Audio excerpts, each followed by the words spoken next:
Ratatata. We ordering hits up here. Talking about Jimmy Hoffa. Who do you have a hit on? Sorry, I have to take a moment.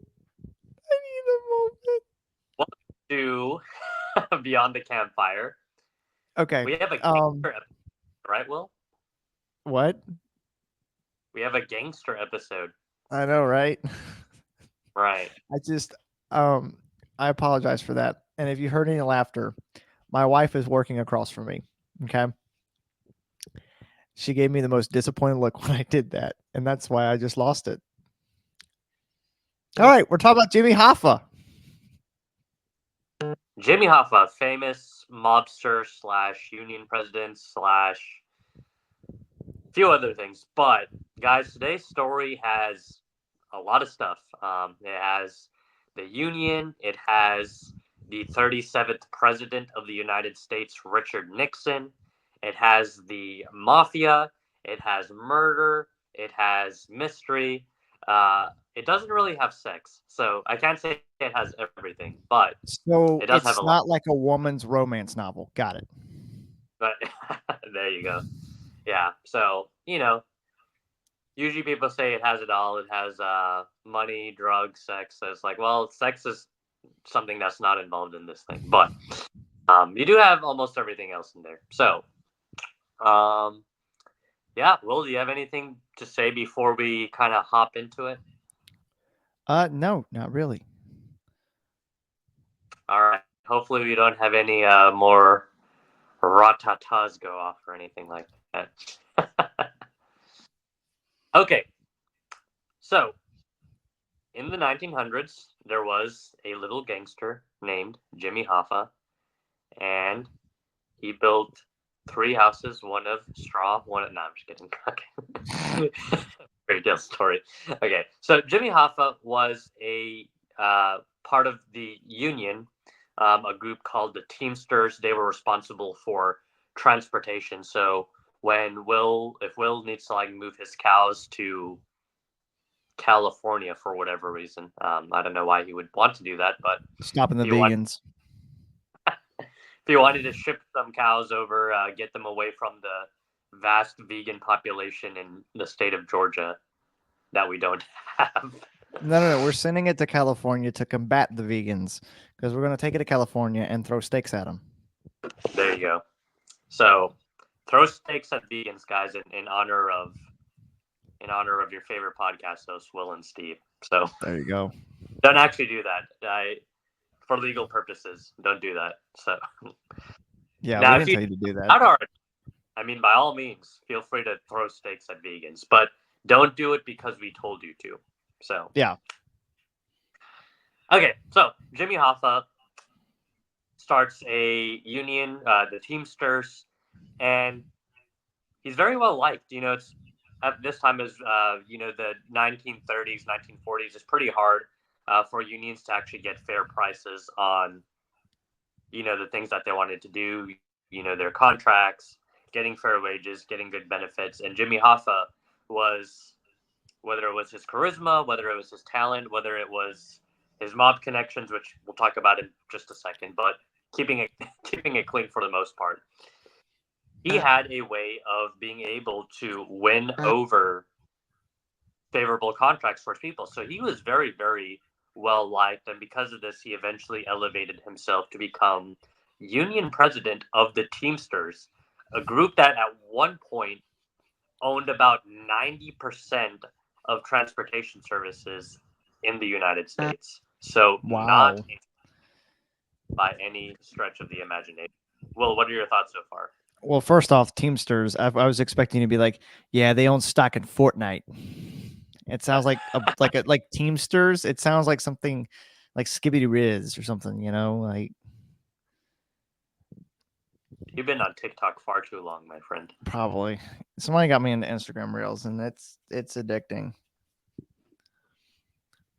Anyway, so Jimmy Hoffa becomes a union president, and largely throughout the 1940s and the 1950s, he is running Teamsters. Now, it's not until later on that we find out that Mr. Jimmy over here has a lot of mob boss connections. Not something your average American does. I don't have any mob connections. Will I don't know. Do you have anything you'd like to Hmm. confess on the podcast today? Nobody knows. Maybe I do. Maybe I don't. Oh man, You don't know. maybe I need to get your wife on the line. And nah, I'm just kidding. Ask her what you've been up to. But anyway, so it's later found out that Jimmy Hoffa, yes, well liked, yes, charismatic, yes, got good deals for the union. However, there's also a lot of other guys that fit that description. So why did Jimmy Hoffa get elected over some of these other guys? And the answer is he hired a hitman to, you know, knock out some competition. And yeah, so he becomes union president through some. Well, it looks like you have something to say. No, no, I got nothing to say. I was just over here looking on my phone because I felt like Teamsters was some word I've heard before, and it was not localized with the union. Although I found a video on YouTube of the Teamsters union playing Fortnite. Wait, like actually? I think so. It said they were playing Fortnite. That's hilarious. I actually have no idea if Teamsters is. Let me see. Let me see No, how it's they're still doing. going. I saw an article from CNN when I looked it up, and they said that the Democrats are effing up the country. Ah, I see. Oh, okay. So they're a pretty conservative group now, huh? Yeah, maybe we like the Oh, Teamsters. oh yeah, you're right. Yeah, CNN Teamsters president. Democrats have effed us up for decades. Wow. Okay, maybe I Yeah. need to talk. Maybe I need to talk about that on Beyond the Culture. But anyway, getting back to Beyond the Campfire. Um, so Jimmy Hoffa worked his way up, and 40s and 50s, he's laundering money for the mafia. They have access to the Teamsters pension funds to fund whatever activities the mobsters were doing in the 40s and 50s. I can only imagine what exactly that might have been. I could tell you what it wasn't. What was it not? It wasn't bootlegging because that got reinstated in like 35. Oh yeah, no, that had definitely passed by that point. But Like, you know how they say like the 16, I think it's like the 1680s or something like that was like the golden age of piracy? Yeah, the 1930s was the golden age of mobsters. yeah, after that, it are they still around today in any significant sense? There are The mobsters mob? I still think that like yeah, there's definitely like the Italian mob. Okay, I guess they're just not as active. No, I think they might be, but I think they're a little bit more sophisticated, maybe a little bit more like I'm trying to think of the word professional. They're probably a little bit more professional today than they used to be. That's fair. I know. I think in some part they've been overshadowed by groups like MS-13 and some of the other Yeah. more dramatic gangs. But anyway, okay. So anyway, back to the story. So 1940s, 1950s, Jimmy Hoffa is team president. He's funneling money through back doors, the mafia, and you can only do that for so long. So 1967, they finally get him, and 1967, Jimmy Hoffa is sent to prison where he is to serve a 13-year sentence. Long time. Right. He ends up not serving the entire 13 years. So about 4 years later, in 1971, Jimmy Hoffa is pardoned by President Richard Nixon. Hmm. Well, Yeah. So I wouldn't expect less from good old Nixon. he had a lot of weird stuff going on, that's for sure. Financially, was he was no Bill Clinton. I don't think he was stupid White House interns in the back room, but nonetheless, Richard No, he Nixon. was sneaking them into Watergate Oh man, well, or that building. Was Watergate the building? yeah, Okay. But anyway, so Richard Nixon pardons Jimmy Hoffa. Part of the theory of why exactly he did that, I mean, we could guess all day, but presumably he was trying to get in good with the union, and he knew that Jimmy Hoffa was very popular with the union members, and so he's like, hey, if he can razzle up little things and maybe get some things to go a certain way, get Jimmy Hoffa out, do a favor for the mob, then yeah, he can probably have some better chances in winning the 1972 election, which he did. Yeah. Didn't go quite well for him, but this episode is No. Jimmy Hoffa, not Richard Nixon. But anyway, Richard Nixon pardons Jimmy Hoffa, and Jimmy Hoffa is free. However, there is a condition. Jimmy Hoffa cannot engage in union activities until 1980. Once 1980 arrives, Jimmy Hoffa then may resume with union activities. So he was let out on the condition that for the next 9 years, you cannot engage in any union. He's like, Hey, okay, that's pretty fair. sure. I mean, you cut some deals there, you cut some deals there, and you kind of go and do what you need to do there. So Yeah. Notice he said union, not mob. right, So yeah, go be a gangster, Jimmy. as you'll see.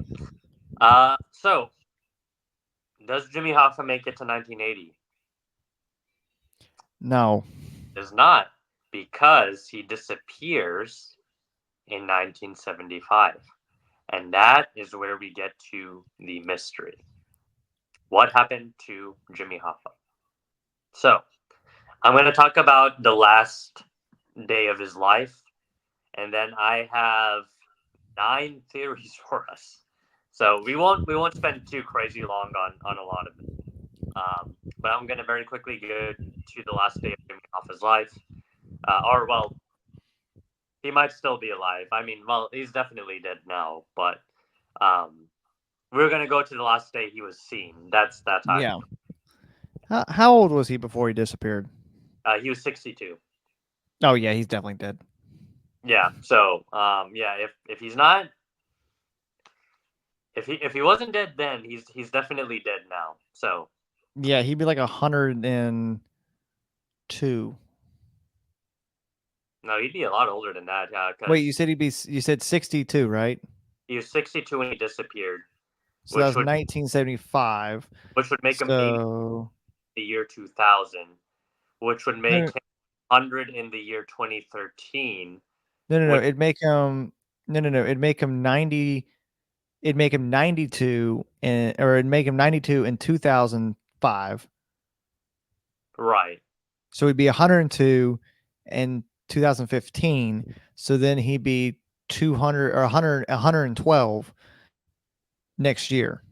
Right. Which my math was gonna work that exact same way. Oh, okay. Just Oops. you just different.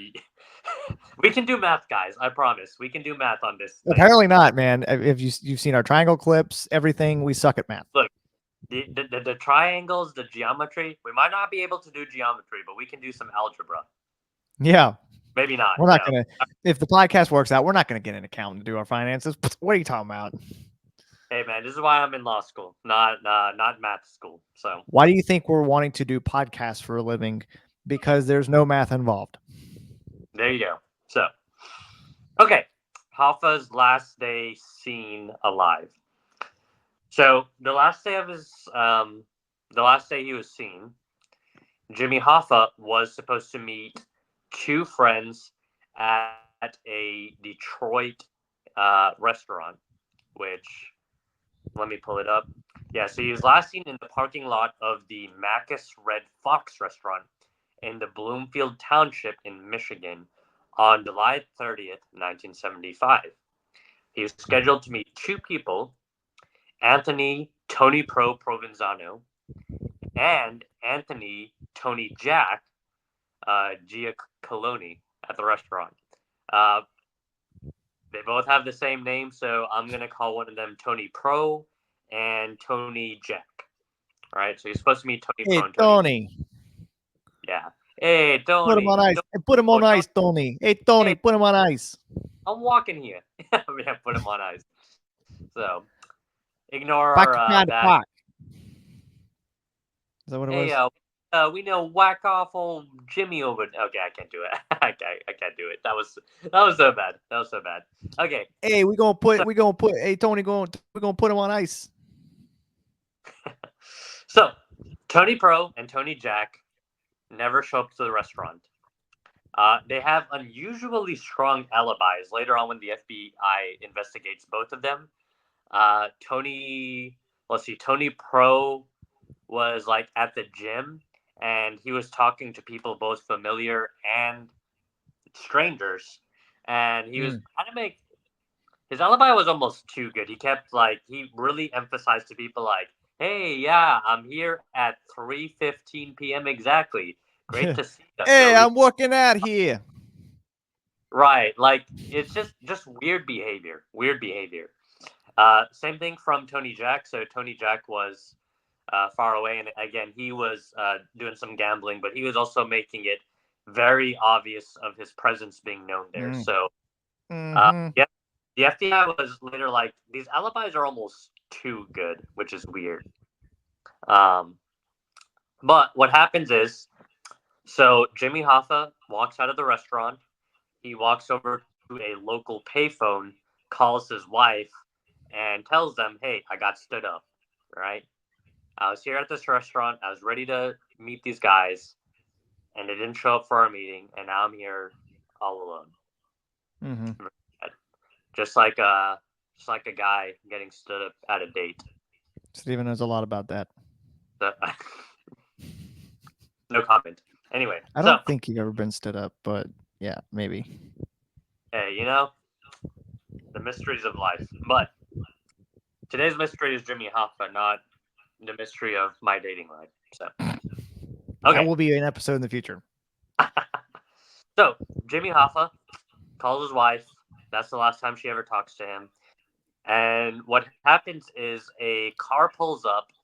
Jimmy Hoffa is seen getting into the car. Um, the car pulls off, and the next day, July 31st, Jimmy Hoffa's car is still in the parking lot, but he's not there. He's never seen again. Wow. Magic. So that's all the stuff we know for sure. Now we get to the final part of the episode. I have 9 theories. We're going to go Whew. through them very quickly. Hey, we've had more theories. I We've think the had Mary Celeste had like 20. right. But yeah, we're gonna speed through these, and then at the end of the 9, I'm gonna ask Will which one he believes. Then I'm gonna give you, the audience, like 10 seconds to kind of think about what you believe, and then we'll end the episode with what I believe to be the actual thing. So here we go. The 9 theories. The first theory we have is the Florida swamp theory. Now remember, Jimmy Hoffa disappears in Michigan. How the heck would he get to a Florida swamp? So here's the theory. The theory is Hoffa was killed on the orders of Tony Pro. Tony Pro. The theory goes that Tony Pro ordered a hit on Jimmy Hoffa. Some guys came, they ground up his body into little pieces, shipped it to Florida, and threw it into a swamp. This theory is put forward by self-described mafia murderer Charles Allen, who had served some prison time with Jimmy Hoffa and is also currently still part of the witness protection program. So that's the first theory, the Mm. swamp theory. Mm-hmm. Now, here's where we get a little bit dicey with it. The FBI has never found enough evidence to support that claim, and it seems like there's pretty good evidence that Charles Allen was really just trying to make a buck off of using Jimmy Hoffa's name. So, you know, no corroborating evidence. Charles Allen seemed to be making money. That doesn't mean it's not true, but it it is one of those things that where at least without some corroborating evidence, I tend to doubt this one a little bit. But Yeah. I digress. Okay, the next one is the New York Giants stadium theory. I think I've heard this. Okay, do you know what section? Well, I think it was on MythBusters. Oh, okay. Oh, interesting. I haven't seen that episode if they have done it. If I'm not mistaken. The theory goes that uh, Jimmy Hoffa was offed again by people ordered off of Tony Pro's orders. A lot of these theories are going to be Tony Pro's orders. Um, and when they offed him, they buried him under Section 107 of the New York Giants Stadium in East Rutherford, New Jersey. Who put Yep. forward this theory? Again, self-described hitman Donald Tony the Greek Francos. When did he say this? In a 1989 Playboy magazine interview. So, Yeah. So this is the one. So there's a MythBuster episode because they talked about Jimmy Hoffa being buried in the cement, and if that could create like an actual odor, okay. so like if people would smell the dead body. So I don't remember if the myth was true or if it got busted, but they were trying to test like the theory about the concrete and all that. Like, would it cause like would people be able to discover the body? Mm, But interesting. yeah, I remember the MythBuster episode about it now because I was like, Jimmy Hoffa, Mets, MythBusters. Here's the thing. This theory, I mean, I don't know. I don't know much about Playboy magazine other than I know most guys use it to look at naughty images. But I guess they do other interviews too because they interviewed this mob boss Tony the Greek Yeah, for whatever reason, yeah. and I Tony. got actually a funny story. Before you continue, um, I ended up, well, yeah, me and the wife ended up losing out on probably like $5,000 because Oh of yeah. Playboy. So my great uncle who passed away 2 years ago, he had like a box full of them, and in one of them was what's his name? The guy who created was in Ghostbusters and wrote it. I'm trying to think of what his name was. He played Ray in Ghostbusters. Okay, I'm gonna look it up real quick. I'm trying to remember what his name was. Dan Aykroyd. Dan Aykroyd. That's what it was. Um, yeah. So Dan Yep. Aykroyd. He was. So we found out that there's this one of these Playboys that was in very good condition, like mint condition, had Dan Aykroyd on the front from the Coneheads. Have you ever seen that movie, The Coneheads? No, I haven't. It was apparently like just the cover alone sold for thousands of dollars. Okay. Like it was that rare. And so I remember we were trying to figure out how we could sell it through eBay, through. So my cousin ended up holding on to it, and I don't know where it's at now. But we Okay. were like, Yeah, a lot of money. So oh yeah, well, because there's like so many. Like what's crazy is like some people I think look at it for obviously naughty women, but nowadays it feels like people are collecting these because they're worth so much money. huh. Yeah. Who would? All right, we got a lot of theories to get through. So, um, the stadium was demolished in 2010. The FBI didn't show up for that.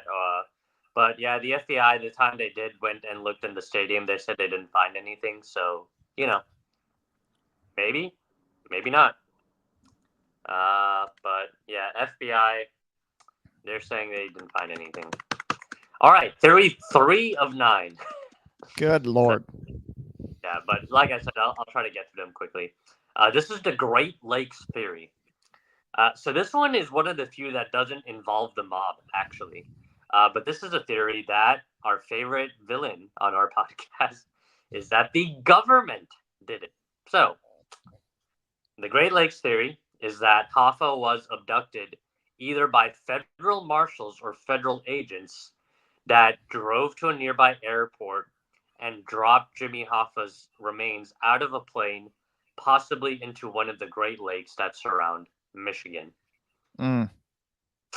Who put it forth? Former Jimmy Hoffa aide and strong arm Joseph Franco in the 1987 book Hoffa's Man. So, one of Jimmy Hoffa's right-hand men who wrote this book put forward this claim. Now, the FBI have never confirmed it. If it was them, though, why would they confirm it? But yeah, other than Joseph Franco's word, we really don't have a lot of other theories around it. So that's the Great Lakes theory.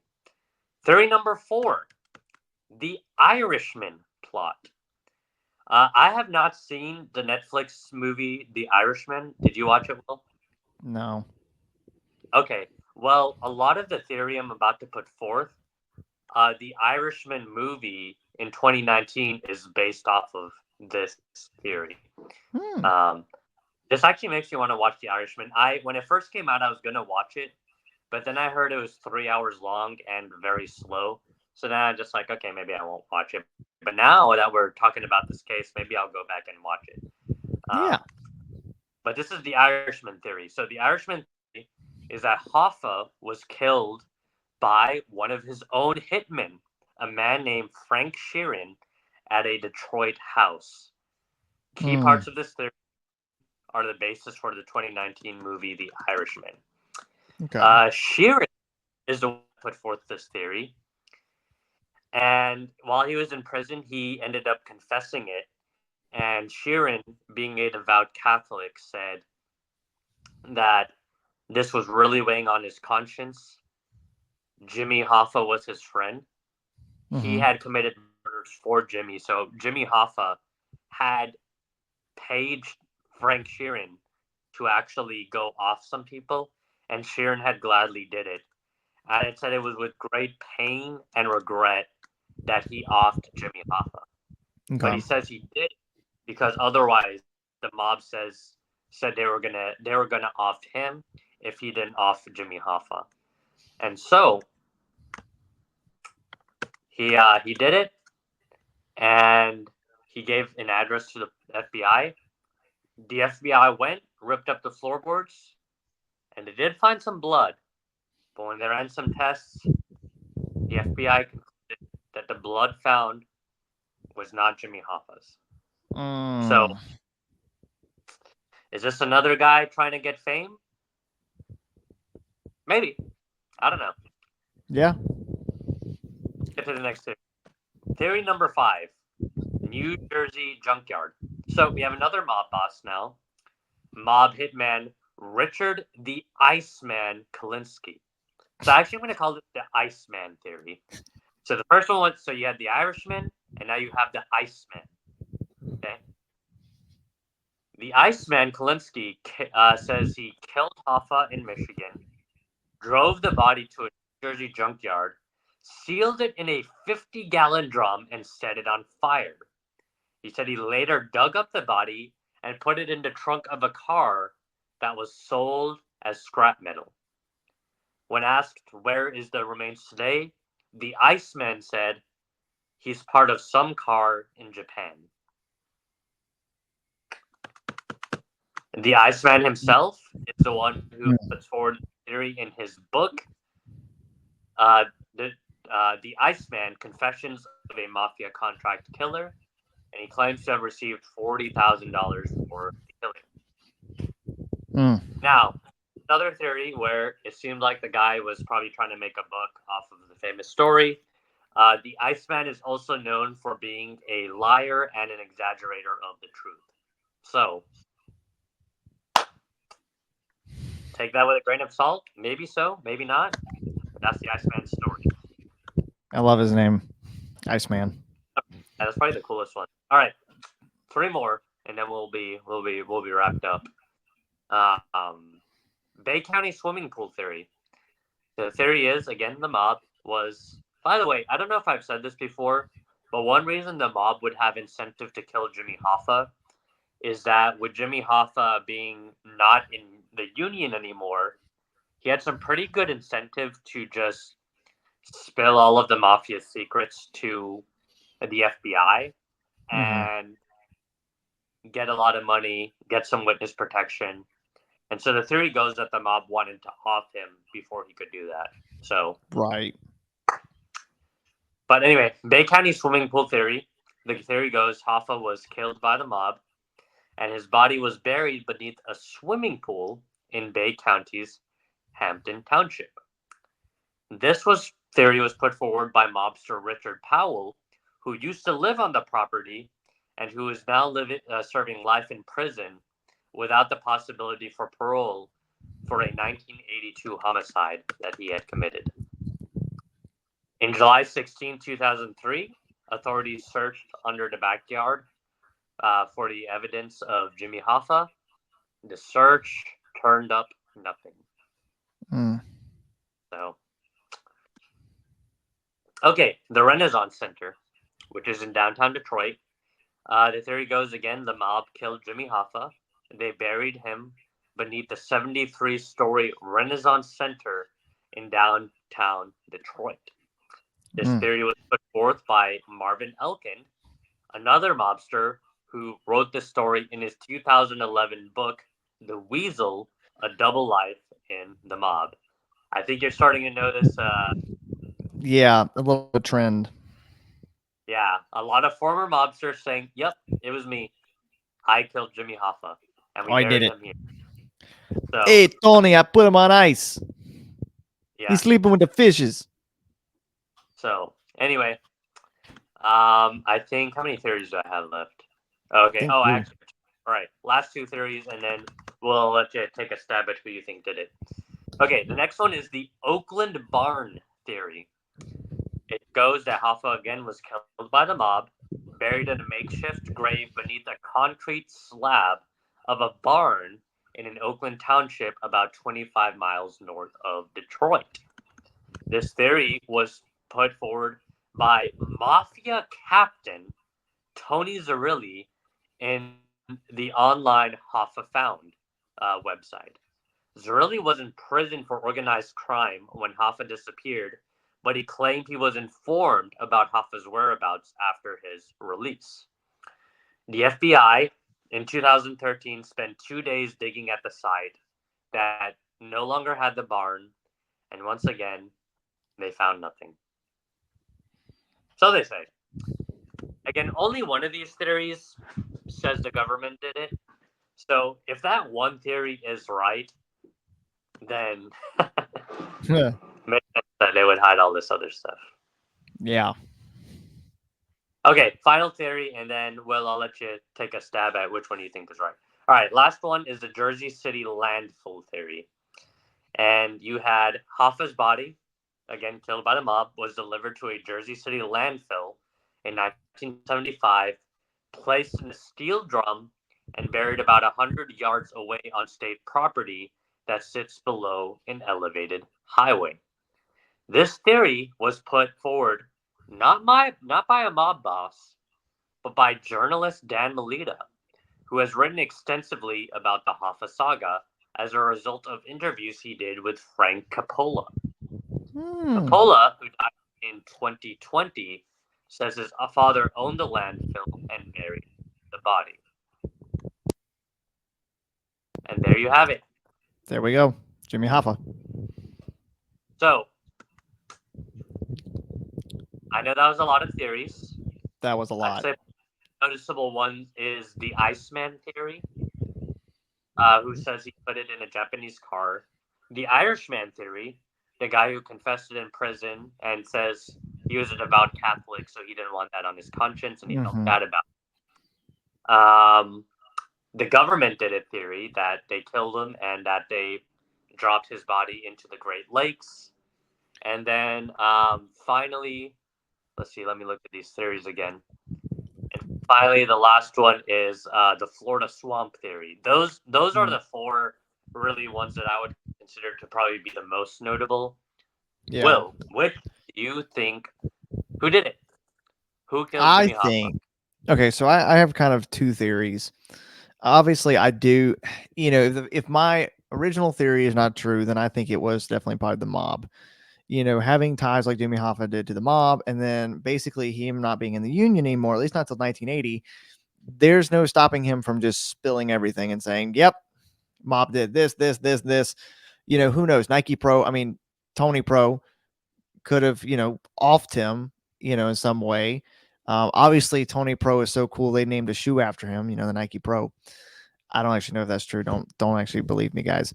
But I think the theory that I believe the most, because while you were talking, I was actually over here doing my own little bit of tidbit of research, and I found out. Do you want to take a guess what happened in 1972 to 1974?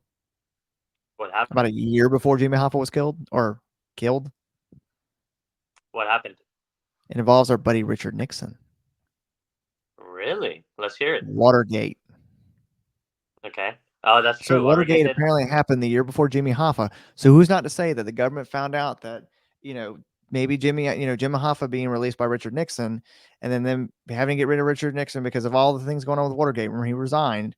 But what if the government went through and cleaned house, and by cleaning house, they took out Jimmy Hoffa? Could be it.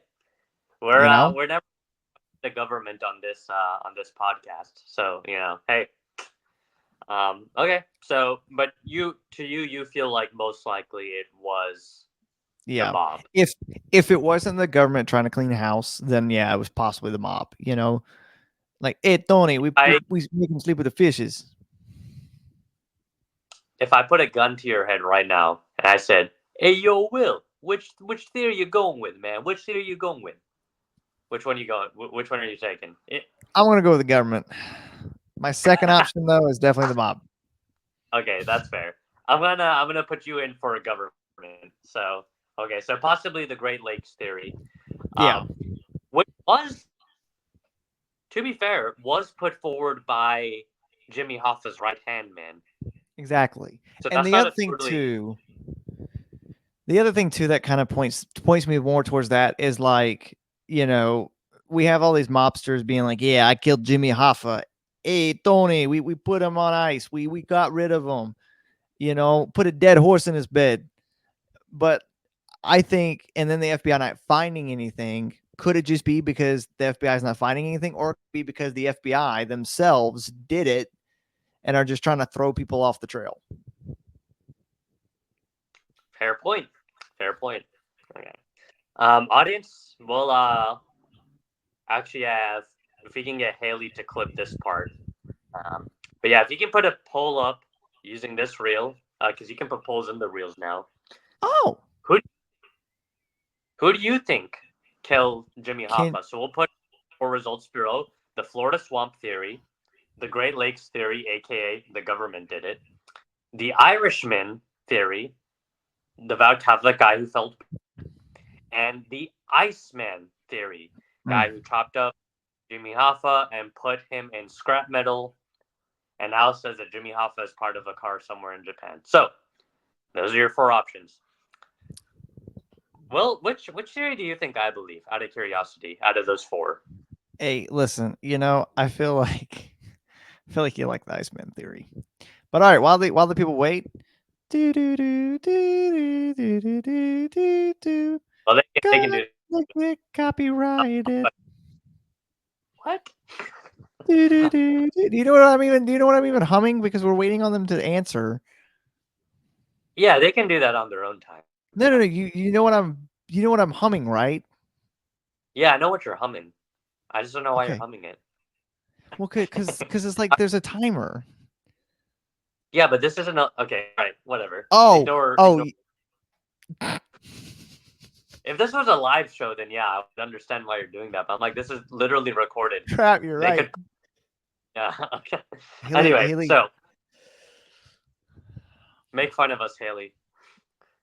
It's me that's gonna be made fun of. But somehow she's gonna twist it to make fun of you, because she's got some vendetta against you, man. So the theory I believe, I do like the Iceman theory, because his I don't know, it's just a cool name. But I actually believe the Irishman theory. Oh. The guy. And the reason I do, and not just because I want to watch the movie now, that's not the reason. The reason is pretty much all of the mob bosses that claim to have killed him, so the Iceman claimed he did it, Tony the Greek claimed he did it, like all these mob bosses claiming they did it. And what do? They write books and they make a ton of money. Not the Irishman. He didn't make any money off of this. Frank Sheeran, and maybe part of this is me being a Christian, but Frank Sheeran Yeah. was sitting in a jail. He was Jimmy Hoffa's friend. Cared a lot about Jimmy Hoffa. And he regretted doing it. And he says, I hate I do it. And he says, I'm a devout Catholic. I don't want this to be on my conscience. I don't think he really had anything to gain by admitting to it, whereas all the other guys had a lot to gain by admitting to it. But he didn't really have anything to admit to. He didn't really have any fame he could gain. I think he was just a guy that felt genuinely bad about what he did. And in the house where allegedly it had been done, yeah, they didn't find Jimmy Hoffa's blood. But if you know anything about the mob is really good at cleaning up and cleaning house. And so I think they probably were able to. I think Frank Sheeran, the Irishman, the Irishman, I think able to do it very cleanly. I think they did whatever they did with the body. And so for me personally, I actually think the Irishman, the devout Catholic guy, I think he's the one. I think he's the one who did it. The reason is too. There's a couple other reasons I didn't mention, but there's a couple other reasons I support the theory. One, Jimmy Hoffa is not the kind of guy that just gets in a car with anybody. Yeah. He only cars with people he trusts. Frank Sheeran, the Irishman, was his friend. He looked in that car. He's like, look, that's my buddy Sheeran. He's like, yeah, I'll get in the car. Which, like, yeah, if you're trying to off somebody, you would want to get somebody to trust. So, if a car comes and they say, Steven, get, and I look in the car and I see you in there, and I'd be like, oh yeah, it's Will. I'll get in the car. Yeah. And I'm starting to wonder if I should get in again now. Don't know, man. Oh man, that silence. I hear the Great Lakes are pretty nice this time of year. Oh boy. You want to go watch baseball? Our s'mores out there. If you guys never hear from me again, this is. Oh wait, let me point. This is your prime suspect right here. So we went to a Mets game. Make sure you get him. All right. Anyway, so that's all I have. So yeah, you got a murder. You got mystery. You got the government. No sex this time. No. The sex you got was our sex appeal over here, Mr. the Cowboy. But Yep. But yeah, there you go. Hopefully that was an interesting story. So yeah, Will, very you got spooky. Anything else for us before we wrap up this episode? Well, I would say that was a very good spooky episode to continue on. Yeah, so next week we have another spooky episode. I think we're going to try to stick with a theme, trying to stick to some spooky stuff. So yeah, we got some good spooky stuff coming for October. So yeah, stick around, enjoy. Follow us on Instagram and Twitter at Beyond Campfire. Find us on YouTube at Beyond Campfire Podcast. I think our TikTok is also Beyond the Campfire, or it's Beyond the Campfire Podcast, one of those. But yeah, have a great weekend. Don't get too crazy. And yeah, you'll have a good one. Thank you again for watching. And hey, don't try to sleep. I was going to try to do Italian and I went Russian there. I was going to try to be like, hey, don't go sleeping with the fishes. That was Minnesota. I'm just going to finish this episode, man. I'm just going to call it. All right. Thank y'all. Bye.